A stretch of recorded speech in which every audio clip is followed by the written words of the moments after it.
조갑제TV 시청자 여러분 안녕하십니까. 2019년 12월 8일 오후입니다.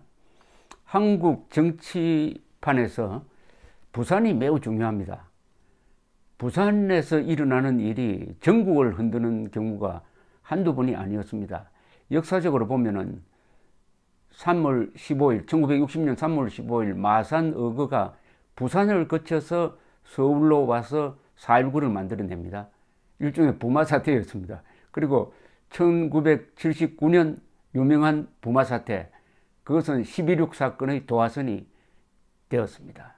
그리고 1987년 6월 18일 부산 대시위가 바로 6.29 선언, 전두환 노태우의 6.29 민주화 선언을 이끌어내는 직접적인 계기였습니다. 그때 전두환 대통령은 부산의 대규모 시위를 보고 이제 타협을 해야 되겠다 해서 6.29 민주화 선언을 통해서 직선제를 받아들이는 것입니다.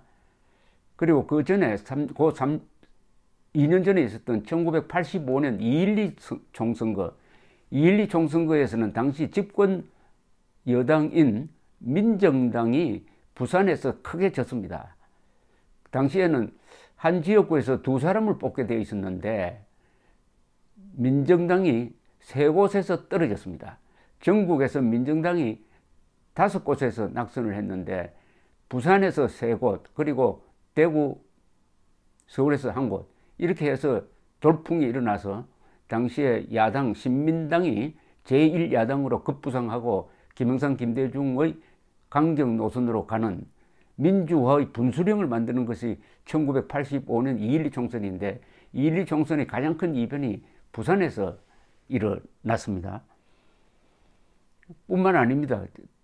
최근 것만 제가 기억나는 걸로만 치면 2008년 총선 때입니다. 2008년 총선 때는 이명박 세력이 친박 세력을 공천에서 많이 밀어냈습니다. 이게 친박 비박 대결의 시작이었어요.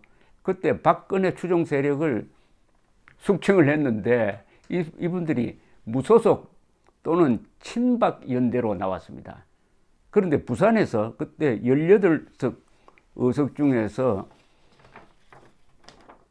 한나라당이 11석, 통합민주당 1석, 친박연대 1석, 그리고 친박근혜 성향의 국회의원이 5명이 당선되었습니다. 이렇게 해서 박근혜 대통령이 박근혜가 재기할 수 있는 계기가 바로 부산에서 만들어졌습니다. 그때 무소속으로 당선된 친박계통이 바로 김무성, 김세연, 유기준, 유재중, 이진복, 그리고 친박연대 박대해 이런 분들이었는데 당시 유일하게 통합민주당으로 당선된 사람이 조경태 의원, 지금은 자유한국당으로 가 있습니다. 최고위원하죠. 이걸로 또 끝나는 게 아닙니다. 2016년 4월 총선거, 그때 친박 계통이 공천을 엉망으로 하니까 부산 사람들이 화가 났어요. 그래서 반새누리당으로 돌았습니다. 6명이 18의석 중에서 민주당이 6명이 당선되었습니다. 크게 당선된 거죠. 18석 중에서 6명이 당선되어 가지고 바로 문재인 대통령 탄생의 계기가 되었습니다. 부산은 아시다시피 김영삼, 노무현, 문재인 세 대통령을 배출했습니다. 그런데 요사이 부산 민심이 아주 흉흉합니다. 정당 지지율 그리고 문재인 지지율 둘 다 흔들리고 있습니다. 그런데 부산이 흔들리면 그 옆에 있는 울산, 경남까지 흔들려 버립니다. 부산에서 부울경이라고 그러는데 부산에서 만약 내년 총선에서 이 집권 여당이 참패하면은 부울경 참패로 이어지고 이게 전국 판도에 큰 영향을 주게 됩니다. 내년 총선의 결전장은 물론 의석수가 많은 수도권이겠죠. 수도권 말고는 이 부산입니다. 부산. 이런 부산이 정치 이변을 만들어낸 역사적 맥락을 고려하면은 지금 부산 민심은 굉장히 주목할 필요가 있다고 생각하는데, 주간조선이 부산 지역을 립보한 걸 보면은 흉흉하답니다. 민심이 흉흉한 것은 두 가지인데, 특히 정치적 스캔들에 휘말린 부산 사람들이 너무 많아가지고 부산 사람들이 창피하다는 여론이 일어나고 있다는 겁니다. 예, 근데 이렇습니다. 내년 주간조선 기사가 이래요. 내년 총선 때 부산 지역 출마가 거론되던 부산 출신 조국 전 법무장관이 자녀의 부산대 의전원 입시 부정 등에 휘말려 검찰 조사를 받는 중이고, 조 전 장관이 민정수석으로 있을 때 감찰을 무마했다는 의혹이 있는 유재수 전 부산시 경제부시장까지 낙마했다. 내년 총선에 대통령 사저가 있는 경남 양산 출마가 유력한 윤건영 청와대 국정기획상황실장도 유재수 전 부산시장 건과 관련해 이름이 오르내린다. 댓글 조작 사건 주범 드루킹 김동원 씨가 청와대 서열 2위로 꼽은 윤건영 실장 역시 부산 배정고 출신이다. 야당에서 국정조사를 요구 중인 우리들 병원 특혜 대출 의혹과 연루된 이상호 우리들 병원 그룹 회장과 전처인 김수경 우리들 리조트 회장 모두 부산 출신으로 각각 부산대 의대와 부산대 영문과를 나왔다. 이 밖에 부산대 총학생회장 출신 송인배 전 청와대 정무비서관은 노무현 전 대통령의 후원자였던 강금원 씨 소유의 골프장으로부터 불법 정치자금을 수수한 혐의로 재판을 받는 중이다. 여기에 유재수 전 부시장을 부산으로 끌어온 인사로 부산 출신 이호철 전 청와대 민정수석의 이름까지 거론되는 형국이다. 부산 바로 옆 지자체장인 송철로 울산광역시장, 김경수 경남지사도 각각 지난 지방선거 및 대선과 관련한 부정선거 논란에 휩싸여 있어 부산 지역 여론에 안 좋은 영향을 미치고 있다. 온통 부산입니다. 그래서 대통령이 부산 출신이라는 이야기 하지 마라, 뭐 이런 이야기가 나돈다고 합니다. 여기에 또 더한 게 이 부산 지역이 지역 경제가 안 좋아요.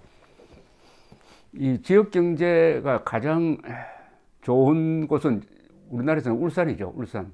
요즘 아무리 나빠졌다고 그러더라고요. 그런데 그 옆에 있는 부산은 항상 지역 랭킹에서 꼴찌에서 두 번째입니다. 꼴찌는 항상 또 대구입니다. 대구, 부산이 아주 고생을 하고 있는데, 최근 문재인 정권의 이 최저임금 그리고 주 52시간 여기에 직격탄을 맞는 업소가 부산에 많다는 거예요. 왜냐하면 부산에는 자영업자가 많고 중소업체가 많아요. 아주 이 사람들이 지금 여론을 형성을 하고 있으니까 민심이 흔들린다. 그런데 부산은 어떤 지역이냐면은 경상도 사람도 많지만 호남 사람이 경상도 전 지역에서 상당히 많이 사는 중에들은 한 20% 될 거예요. 그러니까 어떻게 보면 아주 전국의 한 표본입니다. 표본. 그러니까 부산에서 누가 이기느냐가 향방을 결정한다고 이렇게 알려져 있습니다. 이건 다른 이야기입니다만은 이 대중가요 작곡가들 이야기 들어보면은 부산에서 히트하는 노래가 전국적으로 히트를 한답니다. 그만큼 이 부산이 가지고 있는 서민정서, 그리고 부산 사람들이 특유한 행동력, 그리고 상당히 개방적입니다. 또 상당히 솔직해요. 부산 사람들이. 사직이 야구장은 세계에서 가장 큰 노래방이라는 말도 있지 않습니까? 자, 여기서 이제 앞으로 부산이 어떤 이변을 일으킬지, 과거의 역사적인 한국의 정치사를 뒤흔들었던 그런 이변을 연출할 수 있을지, 여기에 초조한 이 문재인 정권이 요사이 대통령이 자주 부산 지역으로 출장을 가서 무슨 약속을 하고, 특히 이미 김해공항을 확충하는 걸로 결론이 나 있던 신공항을 가덕도에 새로 만들겠다, 이렇게 지금 기존의 결정을 뒤집으려는 지금 시도를 하고 있는데, 이게 과연 성공할 것이냐. 저는 경북 청송이 고향인데 학교는 쭉 부산에서 나와서 부산 사람들을 잘 압니다. 뭐 부산 사람이라도 볼 수 있는데, 부산 사람들은 어떻게 보면은 정의감이 강합니다. 개방적 정의감이라고 저는 그렇게 생각을 합니다. 그리고 파브릭 마인드가 강합니다. 공적 의식이 강합니다. 그리고 무엇보다도 행동력이 아주 뛰어납니다. 행동이 빠릅니다. 과연 부산이 가지고 있는 이 정의감, 민주의식이 내년 선거에 어떤 결과를 맺을 것이냐. 저는 부산이 지금까지 가장 의미 있는 선거를 많이 한 사람들입니다. 선거를 가장 잘하는 사람을 저는 부산 사람으로 봅니다.